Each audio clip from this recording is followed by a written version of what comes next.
Hello and welcome back to the channel HardReset.Info, and today I will show you how to use eBay search filters. So firstly, open eBay application on your device and then use the searching bar to find the product that you're interested in.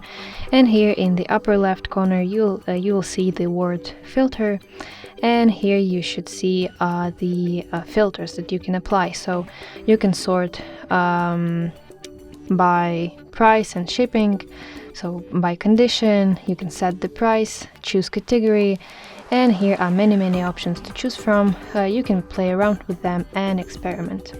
So that's how you can set filters on eBay. I hope you find this video helpful, and if so, please leave a thumbs up and don't forget to subscribe to our channel. See you soon, bye bye.